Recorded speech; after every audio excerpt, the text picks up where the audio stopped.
Okay, let's continue. तो हम ये सीख रहे थे कि भी e commerce application in wholesale. तो होलसेल क्या होता है, मैंने बताया ना आपको। होलसेल रिटेलर्स जो हमारे आसपास दुकान वाले होते हैं वो रिटेलर होते हैं। हम लोग डायरेक्ट होलसेलर के पास नहीं जाते, हम रिटेलर्स के पास जाते हैं, अपने दो चार चीज़ें जो लेनी होती ले लेते हैं। लेकिन वो रिटेलर जो दुकान वाले जो हमारी गली मोहल्ले में दिखते हैं वो लोग कहाँ से लेके आते हैं? वो लेके आते हैं होलसेलर से, वो डायरेक्ट फैक्ट्री पे तो नहीं जाएंगे। और जो होलसेलर है वो दुकानदार को एक लार्ज क्वांटिटी, मतलब बड़ी क्वांटिटी में चीजें दे देता है। वो आपको एक या दो चीजें नहीं देगा, वो पूरा पूरा कार्टन देगा, पूरा पूरा पैकेट देगा, है ना। तो इस होलसेलर को भी हेल्प करने में या हेल्प करने के लिए ई कॉमर्स एप्लीकेशन यूज होता है। ई कॉमर्स इनको भी मदद करता है। ठीक है। अब ये देख लेते हैं कि जी ई कॉमर्स का क्या रोल है होलसेल में। होलसेल है क्या, होलसेल करता क्या है, मैंने आपको एक्सप्लेन कर दिया। एक बार बस जस्ट रीड आउट कर देना, याद रखने की कोई भी जरूरत नहीं है। जो चीजें आप आसपास देख रहे हो वही है इसमें लिखा हुआ, ठीक है। अलग अलग बिजनेस में होलसेलर्स हैं। कई बार आप देखोगे दवाइयों की दुकान में कई दुकानदार छोटे दुकानदार होते हैं, और कई दवाई की दुकान होती है जो बहुत बड़ी दुकान होती है। आपके दिमाग में क्या रहता है, यार जो कहीं नहीं मिलेगी वो वहां मिल जाएगी, है ना। तो वो एक होलसेलर का रूप ले चुके होते हैं। वो छोटे छोटे दवाइयों की दुकान वालों को सप्लाई भी करते हैं, ठीक है।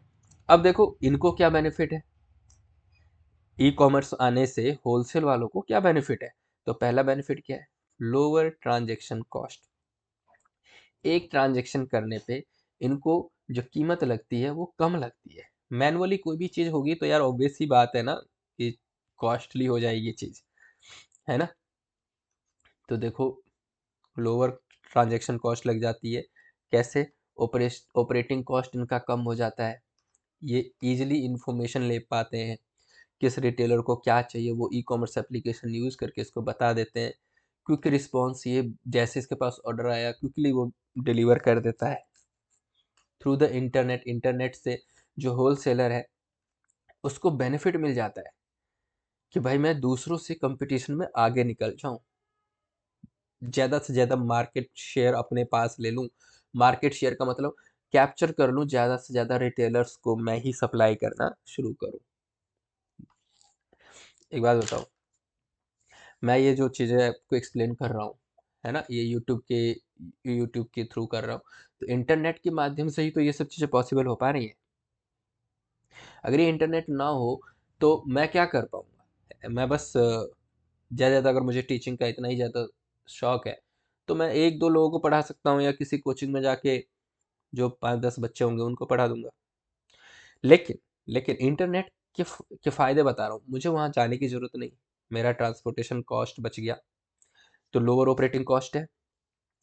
प्लस मैं यहाँ बैठे बैठे इंटरनेट से बहुत सारी इंफॉर्मेशन एक्सेस कर पा रहा हूँ अपनी नॉलेज को बढ़ाने के लिए, है ना।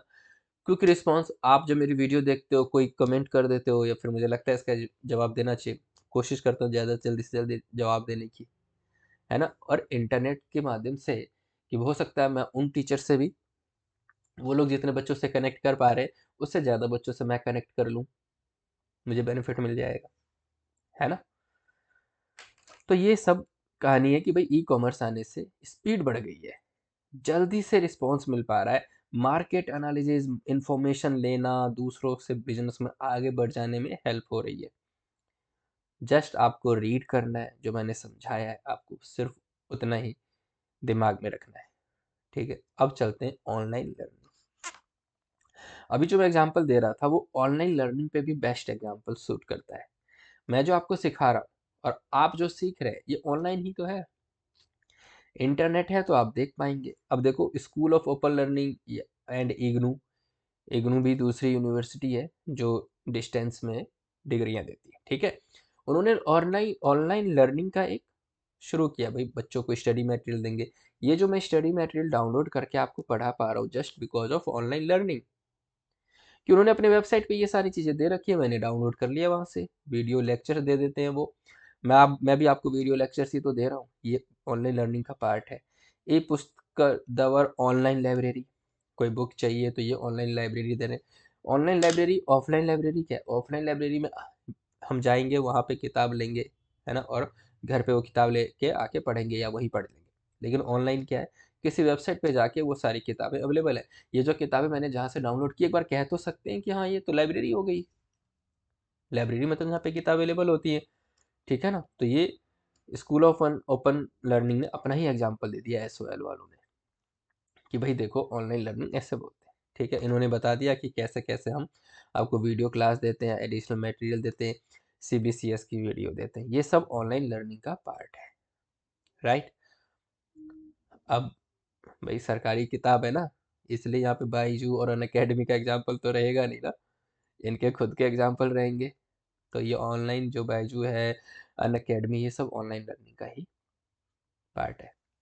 उन्होंने देखो ऑनलाइन लाइब्रेरी बना दिया, लाइब्रेरी पोर्टल, ई पुस्तक। अब जैसे सीबीएसएस में आप खुद इसकी वेबसाइट पे जाओगे तो आपको दिख जाएगा ऑनलाइन क्लास, एडमिशन, ये सब चीज़ें दिख जाएंगी, मार्कशीट, प्रोविजनल सर्टिफिकेट, ये सब क्या है, ऑनलाइन लर्निंग का ही तो पार्ट है।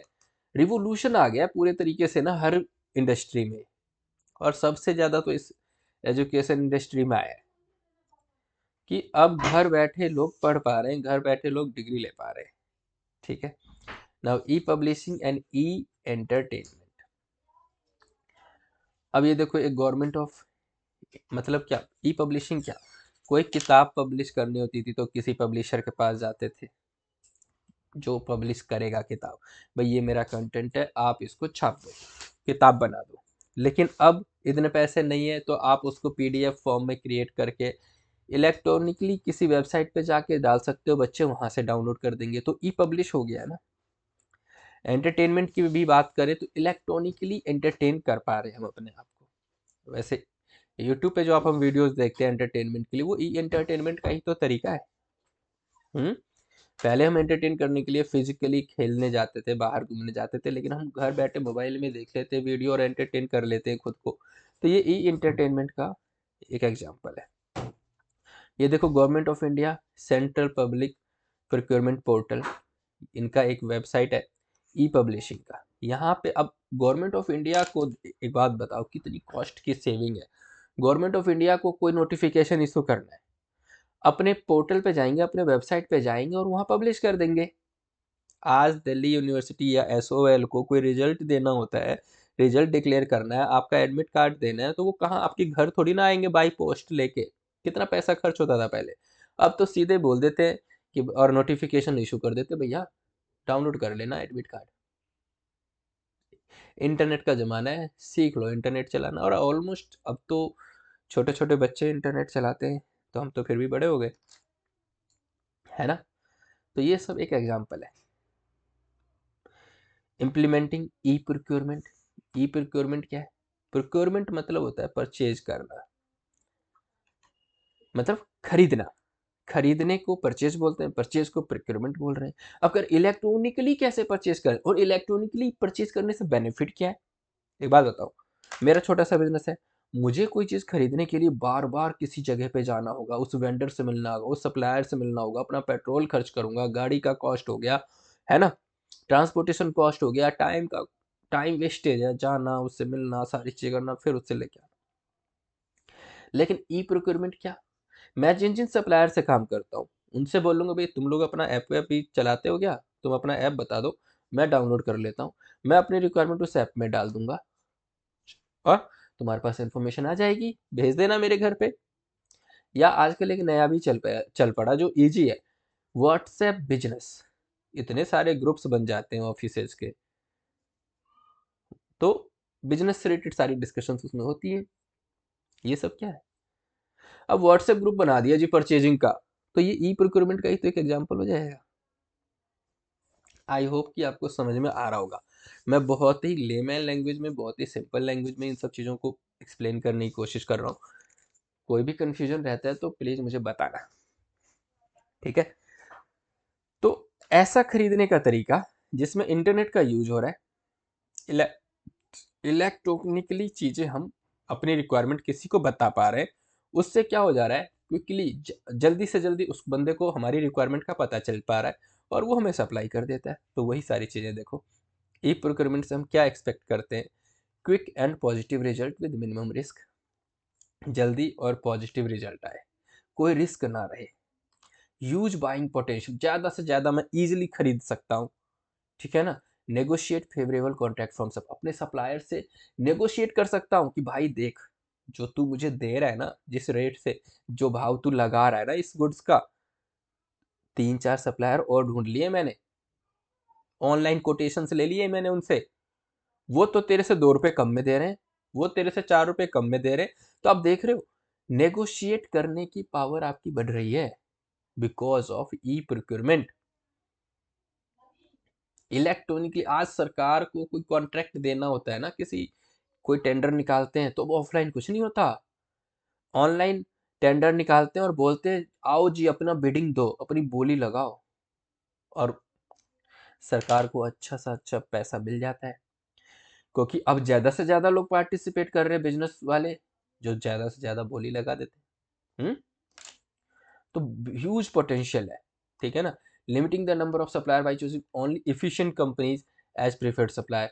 भाई इतने सारे सप्लायर हैं, उसमें घटिया सप्लायर्स को निकाल दो, सेलेक्टेड सप्लायर सेलेक्ट करो जो अच्छे हैं। ये सब ई प्रोक्योरमेंट की वजह से पॉसिबल है। अडॉप्टिंग बेस्ट प्रैक्टिसेस इन प्रोक्योरमेंट, और जो बेस्ट प्रैक्टिस है जिसकी वजह से हमें बेस्ट बेनिफिट होगा, तो परचेज करने में उन बेस्ट प्रैक्टिसेस को इस्तेमाल करना, ये ई प्रोक्योरमेंट से एक्सपेक्टेशन है, ठीक है। तो अब देखो यहाँ पे क्या है, अब जब ई प्रोक्योरमेंट करेंगे तो ई प्रोक्योरमेंट को करने के लिए हमें क्या क्या करना होगा। पहला, establish e procurement chain goals. भैया ई प्रोक्योरमेंट का हमारा गोल क्या है यार, ऑब्वियस ही बात है, गोल क्या रहेगा भाई, कम से कम कॉस्ट पे सामान खरीद ले, गलत परचेज ना हो, देखो कॉस्ट कम हो जाए, अनऑथराइज्ड परचेज ना हो, जो जिस जिस चीज की हमें जरूरत ही नहीं थी वो चीज ना खरीद ले हम, है ना, सही परचेज रिपोर्ट निकल जाए। और क्या चाहते हैं भाई हम, कंपनी के पैसे बच जाए, हमारे पैसे बच जाए, हमारे पास सही परचेज रिपोर्ट निकल के आ जाए, हम गलत परचेजेस ना खरीद ले, मतलब ऐसे गुड्स की परचेजिंग ना हो जाए जिसकी जरूरत ही नहीं है। बस ये काम करके दे रहा है तो बोलेंगे जी हमारा गोल तो यही है। कंस्ट्रक्ट अ प्रोक्योरमेंट ऑडिट, ये जो खरीदारी हो रही है इसकी भी चेकिंग करवा लो, इसकी भी ऑडिट करवा लो। इस ऑडिट को प्लान कर सकते हैं because of e procurement. Audit का मतलब क्या होता है, चेकिंग करना। अगर हम इलेक्ट्रॉनिकली चीजें कर रहे हैं, इलेक्ट्रॉनिकली तरीके से ऑर्डर देने किसी को, तो इजीली रिपोर्ट्स निकल जाएंगी और ऑडिट कर लेंगे, बैठ के चेकिंग कर लेंगे, और हर उस परचेज मैनेजर को पकड़ लेंगे कि भाई तू बता तूने ये मंगवाया क्यों, ये गुड्स इसकी तो जरूरत ही नहीं थी। अब ऑफलाइन जब होता था तो भाई एक 10 रजिस्टर मेंटेन करो, है 10 अलग अलग बंदे उस पर लिखेंगे, समझ रहे हो, कब ऑर्डर दिया गया कब क्या, एक रिपोर्ट बनाने में दिन रात लग जाती थी। तो पहले की लाइफ बहुत टफ थी। अब जब से ये इंटरनेट और इलेक्ट्रॉनिकली चीजें आ गई है, आप खुद ही देखो ना आपकी लाइफ में इलेक्ट्रॉनिकली या फिर ये जो कह सकते हैं टेक्नोलॉजी, टेक्नोलॉजी का कितना असर है आपकी लाइफ में। जो इंफॉर्मेशन पहले बहुत मुश्किल से मिलती थी, अब आप इजीली अपने मोबाइल में गूगल कर लेते हो। बच्चे मोबाइल में क्लासेस ले लेते हैं यार, पहले तो इन क्लासेस को लेने के लिए लैपटॉप तो जरूरी था, कंप्यूटर होना जरूरी था, लेकिन अब देखो कितने यूजर फ्रेंडली एप्लीकेशंस बन गई हैं, जो आप गूगल प्ले स्टोर से डाउनलोड करते हो, किसी टीचर कोई क्लास प्रोवाइड कर रहा है तो, और आप अपने मोबाइल में क्लास देख लेते हो, है ना। तो वही सारी चीज़ तो कितना यूजर फ्रेंडली हो गया ना। तो ऑडिट करने के लिए भी अब ये बहुत आसान हो गया है, तुरंत रिपोर्ट मंगवाएंगे, चेक करवा लेंगे, बता देंगे किसका अप्रूवल था, ठीक है। Develop supplier integration matrix. Supplier integration matrix से मतलब है कि भैया सप्लायर से मुझे रिलेशंस कैसा बना के रखना है, ताकि मेरे जो सप्लायर है वो इजीली मुझे सब, मतलब मैं जिन सप्लायर पे डिपेंड हूँ, एक बात बताओ, मेरे पास ऑर्डर आ गया सेल का कि भाई मुझे इतना माल चाहिए, मैं देख रहा हूँ मेरे पास तो गुड्स ही नहीं है, मैं अपने सप्लायर के पास भागो भागो जाऊंगा, उसको बोलूंगा भाई जल्दी दे मुझे बेचना है आगे। अब वहां पे जाके वो बोलता है नहीं यार अभी तो नहीं दे सकते। तो क्या फायदा यार ऐसे सप्लायर से रिलेशनशिप रखने का, सप्लायर से हमने दोस्ती थोड़ी ना करनी है। सप्लायर रिलेशनशिप का मतलब ये थोड़ी ना कि तेरे साथ बैठ के हम गोलगप्पे खाएंगे भाई, नहीं खाना, गोलगप्पे खाने के लिए है हमारे पास लोग, तू तो बस सामान दे टाइम पे, तू अगर सामान दे पा रहा है, गुड्स दे पा रहा है टाइम से, तो तेरे साथ मेरा रिलेशनशिप अच्छा रहेगा। नहीं दे रहा है तो सब खत्म, टाटा बाय बाय, सब खत्म। ठीक है, मतलब मेरा कहने का मतलब है कि यहाँ पे जो सप्लायर के साथ रिलेशनशिप बिल्ड करने की बात हो रही है, उसमें भी ये हेल्प करता है, क्योंकि आप यहाँ पे ज़्यादा सप्लायर्स के बारे में एनालिसिस कर सकते हो, उसके साथ डील कर सकते हो, लॉन्ग टर्म रिलेशनशिप आप प्लान कर सकते हो। जब इलेक्ट्रॉनिकली टेक्नोलॉजी को यूज़ करके जब ज़्यादा डाटाबेस रहेगा आपके पास सप्लायर्स का, तो ईज़ी रहेगा ना, फिर यहाँ पे सप्लायर डोमिनेट नहीं कर पाएंगे आपके ऊपर कि हाँ ठीक है, लेना है तो ले वरना जा। फिर आप बोलोगे उसे भाई ठीक है, तू नहीं दे रहा ना, तू धोखेबाज है, अब जा, हम तेरे पास कभी नहीं आएंगे। ओके, हमारे पास बहुत सारे सप्लायर हैं, मैं उनसे ले लूंगा। ये आप तभी बोल सकते हो जब अच्छा डाटाबेस रहेगा आपके पास। कई लोग, कई कंपनियां तो बस परचेज करवाने के पैसे ले रही है। मुझे याद है जब मैं पिछले से लास्ट टू लास्ट कंपनी में था, तो हम लोगों को जो फैब्रिक चाहिए, वो फैब्रिक खरीदने के लिए हमारे कंपनी में जो परचेज मैनेजर थे, वो डायरेक्टली वहां तक नॉलेज नहीं रखते थे, तो बीच में एक परचेज एजेंट था, उसके टर्म्स थे, उसके रिलेशनशिप थे मैन्युफैक्चरर से, तो हम बस परचेज एजेंट को बोलते थे भैया इतना फैब्रिक चाहिए, और उस परचेज एजेंट बीच में अपना कमीशन रख लेता था। समझ रहे हो? तो इंडस्ट्री में रिलेशनशिप के बेस पे बहुत सारा प्रॉफिट कमाया जाता है। Select an e procurement application, भैया ERP, इलेक्ट्रॉनिक रिसोर्स प्लानिंग, ये सिस्टम यूज कर लो जहाँ से पूरे के पूरे परचेज को मैनेज कर पाए। फोकस ऑन इंटीग्रेशन, इंटीग्रेशन मतलब अलग अलग एप्लीकेशन को एक जगह मैनेज कर देना, ताकि अलग अलग रिपोर्ट्स मेरी निकल सके। ऑर्डर्स को management, purchase management, purchase report, order report, sale report, consumption report, ये सब निकालना, इंटीग्रेट करना।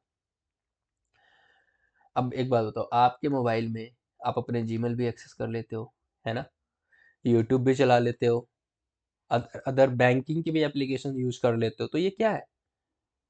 आपका पैन आपके बैंक में भी अपडेट है, आपका पैन आपके आधार में भी अपडेट है, तो ये आधार इंटीग्रेट कर दिया ना हर जगह। क्लियर है? Integration basically linkage.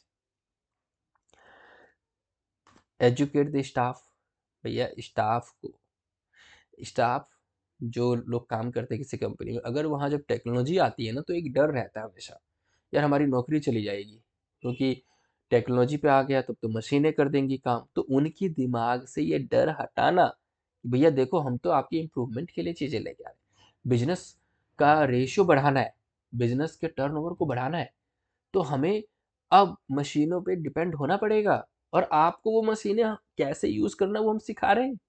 आप ये मत डरो।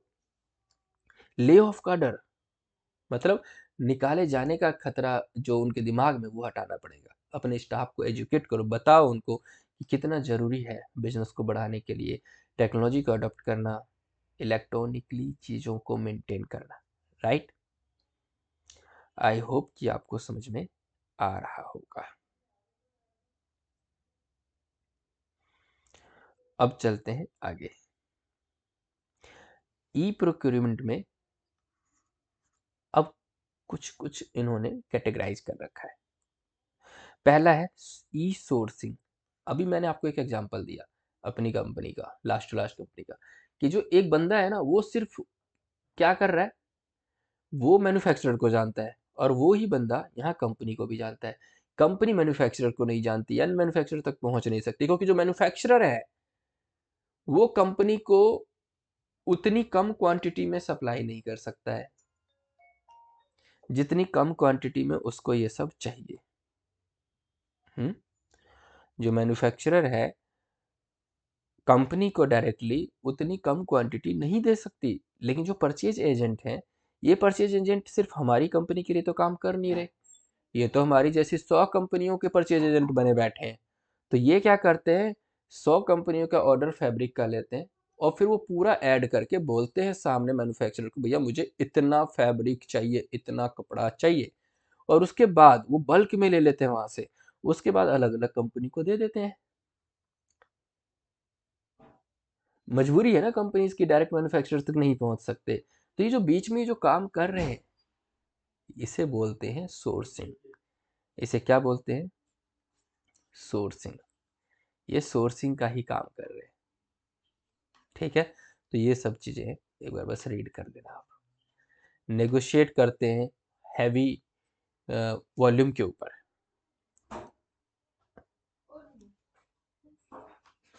ये देख रहे हो, buyer establish optimum contracts with suppliers and manage them effectively. तो वो जो बीच में जो बंदा है वो यही कर रहा है, सिर्फ कॉन्ट्रैक्ट्स ही मैनेज कर रहा है। ट्रांजैक्शनल परचेजिंग, यहाँ पे ई परचेजिंग टूल्स जो हेल्प करती है प्रोफेशनल्स को, या जो परचेज करने वाले जो लोग होते हैं, purchase to pay system, purchasing card, electronic invoicing solutions, इन सब में ये परचेजिंग बेसिकली जो परचेज करने में जो जो ऑपरेशनली यूज होता है, ऑर्डर देना, ऑर्डर भेजना, ऑर्डर को एक्सेप्टेंस चेक करना, इन सब में ये हेल्प करता है। आप बस एक बार रीड कर लेना प्लीज, मुझे बताना अगर कुछ नहीं समझ में आता है तो। नाउ परचेजिंग कार्ड्स, एक इम्पोर्टेंट कॉल आ रही है, मैं वो पिक करके मुझे बात कर लेनी चाहिए। ठीक है, तो मिलते हैं नेक्स्ट वीडियो में और कंटिन्यू करते हैं आगे।